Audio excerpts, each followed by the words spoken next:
जय हिंद दोस्तों, आपका एक बार फिर से स्वागत है हमारे चैनल द स्टूडेंट्स कनेक्शन में। दोस्तों आज मैं आपके बीच लेके आया हूं अग्निपथ। क्या? अग्निपथ।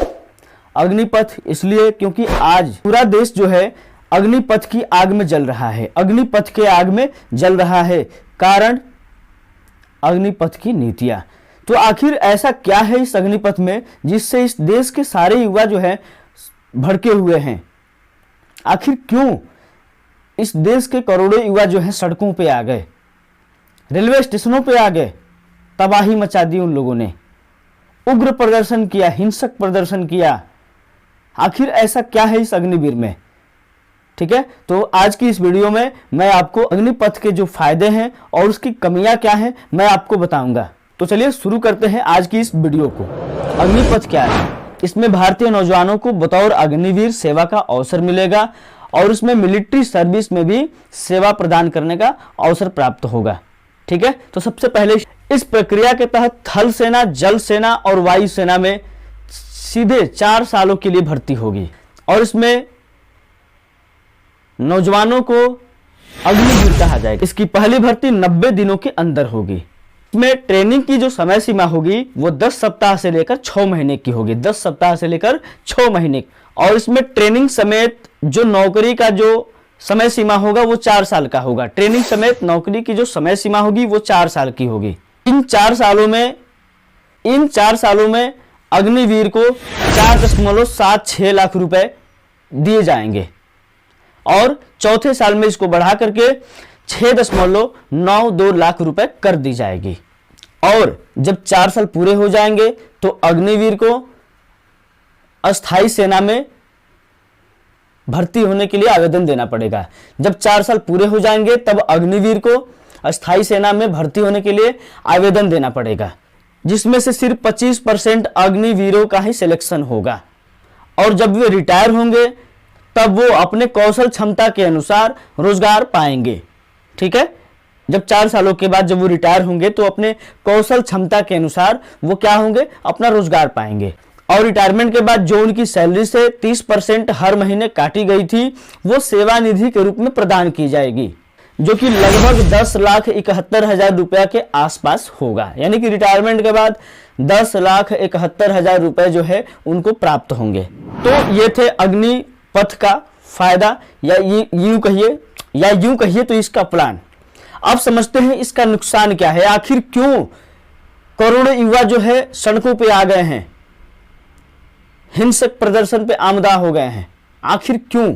मान लीजिए कि कोई युवा है, 10वीं के बाद तैयारी करता है और तैयारी करने के बाद वो अग्निपथ में अग्निवीर के तौर पे हो जाता है, तो उसकी जो रिटायरमेंट हो जाएगी 21 साल के बाद हो जाएगी। तो अगर मान लीजिए वो रिटायरमेंट में आ गया तो उसकी लाइफ जो है अनसिक्योर हो जाएगी। क्या हो जाएगी? उसकी लाइफ अनसिक्योर हो जाएगी। दूसरी बात, ऐसे 21 साल के रिटायर युवा से शादी कौन करेगा? हमारे समाज में ऐसे भी लोग हैं जो नौकरी देख करके शादी क्या करते हैं। तो बताइए कि जो 21 साल के उम्र में रिटायर हो जाए, ऐसे अनसिक्योर लड़के से, ऐसे बेरोजगार लड़के से शादी कौन करेगा सर? 21 साल में बेरोजगार, तो ऐसे रोजगार का काम क्या है सर जो सिर्फ 4 साल के लिए नाम हो, उसके बाद फिर बेरोजगार? फिर ऐसे रोजगार का कौन सा काम है? और जो तीसरी बात है, वो समाज में सेट नहीं हो पाएगा। पहले के जो बुजुर्ग लोग थे, रिटायर होते थे, वो समाज में सेट हो जाते थे, वो इस समाज में वापस आते थे, लोगों के साथ मिलते जुलते थे, तो वो क्या समाज में सेट हो जाते थे। लेकिन 21 साल की उम्र में रिटायर हुआ युवा क्या समाज में सेट हो पाएगा? पहले नौकरी किया, फिर वापस रिटायर, फिर वो समाज में सेट नहीं हो पाएगा सर। और 4 साल बाद क्या? सेना भर्ती की वैल्यू भी तो कम हो जाएगी। अब हर कोई इसकी वैल्यू कम देने लगेगा। 4 साल बाद ही रिटायर, तो फिर सेना भर्ती की वैल्यू भी कम होगी, लोगों का इंटरेस्ट भी कम होगा। लोग ये सोचेंगे ना कि 4 साल के लिए ही तो जाना है, फिर मैं क्यों जाऊं? और इस बीच भगवान न करे उन अग्निवीरों को कुछ हो गया तो? पैसों की बात छोड़िए सर, यहां पे लोग चाहिए, आदमी चाहिए सामने। अगर 21 साल का जो युवा है उसकी शादी मान लीजिए हो गई हो, ऐसे बात करते हैं, ठीक है। शादी हो गई हो और 21 साल का युवा जो है, अगर उसको कुछ हो गया तो उसके बीवी बच्चों का कौन होगा? क्या वो पैसे आपके दिए हुए 10,71,000 पैसे वो काम आएंगे? पूरी लाइफ के लिए सिक्योर है? नहीं सर, नहीं, वो सिक्योर नहीं है। उसके बाद फिर वही हालत हो जाएगी, बेरोजगारी की हालत हो जाएगी। एक और मिथ बनेगा, 21 साल का युवा रिटायर और कहलाएगा क्या? भूतपूर्व सैनिक। भूतपूर्व सैनिक कहलाएगा। इससे क्या फायदा है? 21 साल का युवा भूतपूर्व सैनिक कहलाने लगेगा। हमारे माननीय प्रधानमंत्री जी ने भी, उन्होंने भी एक बार रेवाड़ी की रैली में कहा था कि मुझे सेना भर्ती में जाना है। तो क्या सर आप ऐसी सेना भर्ती में जाने की बात कर रहे थे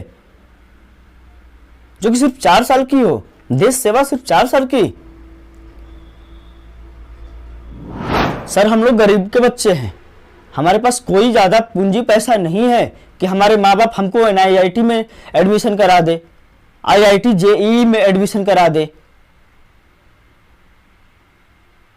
हमारे पास कोई साधन नहीं था, बस यही एक साधन था। हर गरीब तबके के परिवार का एक ही साधन था कि मैं तैयारी करूंगा सड़कों पे, मैं रैली में जाऊंगा। आजकल के युवा जो थे, जो 3 साल से 4 साल से 2 साल से मेहनत कर रहे थे, वो ठंड को ठंड नहीं समझते थे, गर्मी को गर्मी नहीं समझते थे, बरसात को बरसात नहीं समझते थे, सड़कों पे रेंगते रहते थे, दौड़ते रहते थे, मेहनत किया करते थे। आपने उन युवाओं के सपनों पे पानी फेरा है। हमने तो यह भी देखा है कि कई युवा जो है सड़कों पे तैयारी करते करते किसी वाहन के चपेट में आ जाते हैं और उनकी मौत हो जाती है।